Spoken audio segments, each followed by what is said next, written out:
중국 경제가 붕괴된 것과 같은 심각한 모습을 보이고 있습니다. 중국 전역의 주요 10개 도시의 부채 비율은 500%를 넘고 있는 상황이고 중국의 총 채무는 무려 1236조 6천위안까지 부풀어 올랐을 것으로 추정되고 있습니다. 자세한 내용 전해드리겠습니다. 부동산 버블 붕괴로 중국에서는 지방 재정 상태가 급속도로 악화되고 있는 모습입니다. 그동안 중국의 지방 정부는 토지 이용권 매각 수입에 크게 의존하는 재정을 운영해 왔습니다. 이 매각 수입이 지방 정부의 재정에서 차지하는 비율은 상상을 초월하고 있습니다. 최근 중국 44개 주요 도시의 토지 재정 의존도 순위가 발표되었습니다. 토지 재정 의존도라고 하는 것은 그 도시의 일반적인 세 수입 등에 대해서 토지 이용권 매각 이익이 어느 정도 차지하고 있는지를 나타내는 비율입니다. 예를 들면 세 수입 등 일반적인 수입이 100개가 있는 곳에서 토지 이용권 매각 이익이 50개 있다면 토지 재정 의존도는 50%로 표시됩니다. 토지 재정은 중국 지방정부의 독특한 재정 확보 방식이기도 합니다. 1994년 중국은 분세제 개혁을 통해 지방정부의 주요 수입원이었던 부가가치세를 중앙정부의 수입원으로 전환시켰습니다. 그 영향으로 재정 수입이 줄어든 중국의 지방정부는 자신들이 보유한 토지 자산을 적극 활용해 재정 부족을 해결하고자 했습니다.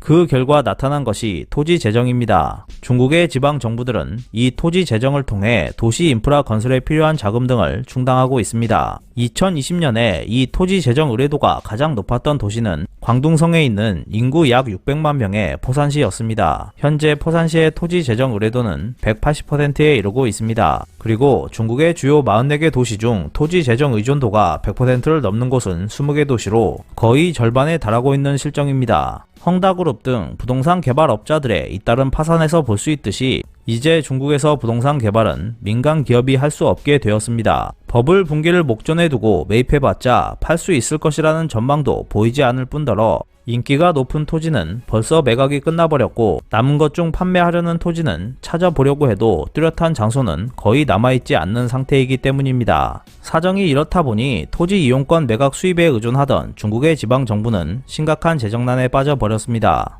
이에 따라 지방정부는 과감한 지출 삭감에 나섰습니다. 중국에서 재정적으로 가장 부유한 도시는 상하이입니다. 하지만 그 상하이조차 경찰서 국장의 연봉을 35만 위안에서 20만 위안 이하로 삭감해버렸습니다. 과장급 공무원의 경우도 연봉 24만 위안에서 15만 위안으로 내렸고 지방 공무원의 연봉 삭감은 대체로 20%에서 30%였지만 그 중에는 50%에 달하는 연봉을 삭감한 곳도 있었습니다. 그리고 이미 지급한 성과금을 반환하라는 명령을 하는 지방정부도 있었습니다. 이런 가운데 중국 동북부 헤이룽 장성에 있는 인구 90만의 허강시는 사실상 재정 파탄에 이른 것으로 밝혀졌습니다. 이전에는 석탄 거리로 번창했지만 석탄이 고갈되면서 쇠퇴해버렸습니다. 세입은 23억 위안인데 세출은 그 6배인 137억 위안에 이르고 있었지만 이런 재정 상황에서도 허강시는 오랫동안 파탄을 인정하지 않았습니다. 또한 허베이성에 위치한 인구 80만 명의 바저우시는 벌금 징수를 급하게 늘고 있었던 것이 확인되었습니다. 바저우시의 월 벌금 징수액은 평소에 비해 80배가 넘었고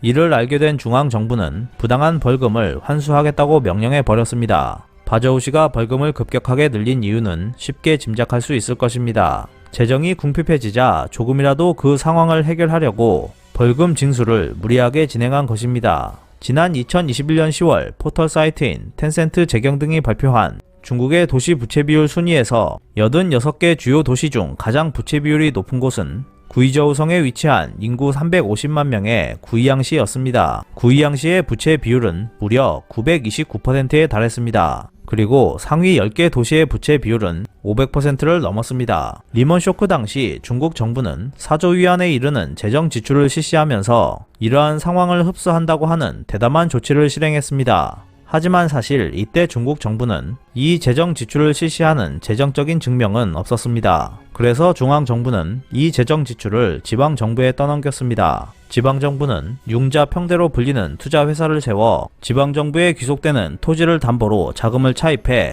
공공인프라 정비 등에 충당하는 뒷거래를 했습니다. 융자평대는 지방정부가 설립했다고 해도 표면상으로는 독립된 기업으로 취급됐습니다. 융자평대는 당연히 지방정부의 암묵적인 보증이 있을 것이라고 생각했지만 중앙정부는 은행이 융자평대에 안이하게 자금을 제공하는 것을 제한하기 시작했습니다. 그러자 은행은 중앙정부의 제한을 피하기 위한 대안으로 그림자 은행을 설립했고, 그 그림자 은행이 일반 중국인에게 재테크 상품이라고 불리는 고이자율의 금융상품을 판매함으로써 융자 평대에 대한 자금 조달이 이루어지게 되었습니다. 그림자 은행이라면 융자 평대의 채무 변제가 불가능해져도 은행 경영에는 영향을 주지 않을 것이라고 판단한 것이었습니다. 이러한 대출로 인한 누적 채무 잔액은 2020년 공식 발표에서도 40조 위안이 넘는 걸로 알려졌지만, 실제로는 공개된 수치보다 4배 이상 많은 160조 위안 규모에 달할 것으로 추정되고 있습니다. 바보 같은 짓을 하고 있다고 생각할지도 모르지만